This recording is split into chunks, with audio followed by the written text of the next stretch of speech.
নমস্কার বন্ধুরা, রসনায় বাঙালিয়ানা ইউটিউব চ্যানেলে আপনাদের স্বাগত। আজকের রেসিপি আমের পায়েস। এখানে আমি 6-7টা আম নিয়ে নিয়েছি। আমগুলো ছাড়িয়ে আমি পেস্ট বানিয়ে নিয়েছি। এরপর গ্যাসের ওভেনে কড়াই বসিয়ে গ্যাসটা জ্বালিয়ে নেব। এরপর কড়ার মধ্যে হাফ লিটার দুধ দিয়ে দেবো। দুধটা গরম হতে থাকবে, তার মধ্যে আমি একটা ছোট্ট এলাচ দিয়ে দিলাম। এলাচটা দিয়ে ভালো করে নাড়তে থাকবো। এবারে দুধটা কিছুক্ষণ ফুটতে দেবো। ফুটে গেলে এবারে গোবিন্দভোগ চাল আধ ঘন্টা ভিজিয়ে রেখেছিলাম, সেটা দিয়ে দিলাম। দিয়ে ভালো করে নাড়াচাড়া করব। ভালো করে নাড়াচাড়া করতে থাকবো। ভালো করে নাড়বো।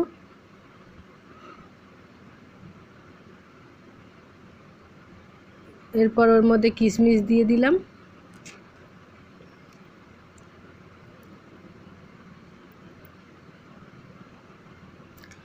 আধ ঘন্টা ফুটতে দিয়েছিলাম। ভাতটা আমার যেন আধ ঘন্টার মধ্যে হয়ে যায়। ভাতটা হয়ে গেছে। এবার চিনি দিয়ে দিলাম।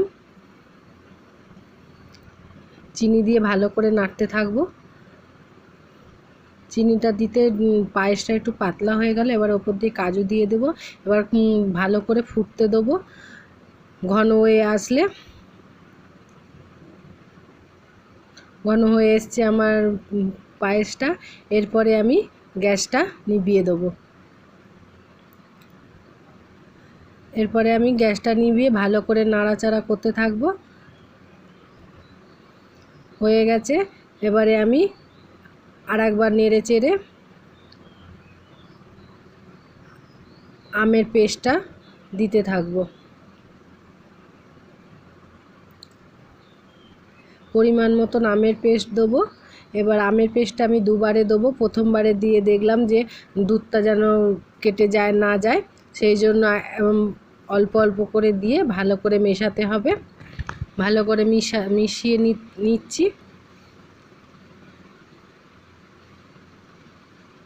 ভালো করে মেশানো হয়ে গেলে আবার একটু আমের পাল আছে, ওটা দিয়ে আমের পেস্ট আছে সেটা দিয়ে দেবো। বাকি আমের পেস্টটা দিয়ে দিলাম।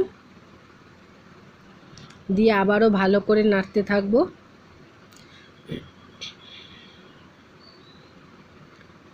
নাড়তে নাড়তে দেখুন আমের পায়েসটা একটু আমটা দিতে পায়েসটা একটু পাতলা হয়ে গেল। এটাতে আপনারা জ্বালিয়েও নিতে পারেন, একবার জ্বালিয়েও ঘন করতে পারেন, নইলে এই রকমভাবেই রেখে দেবেন।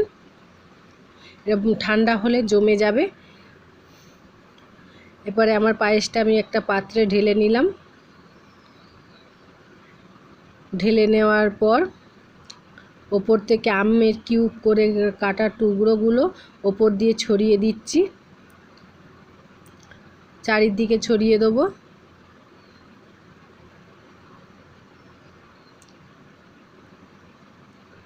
এরপরে আমি কিছু কাজু ছড়িয়ে দেবো ওপর দিয়ে।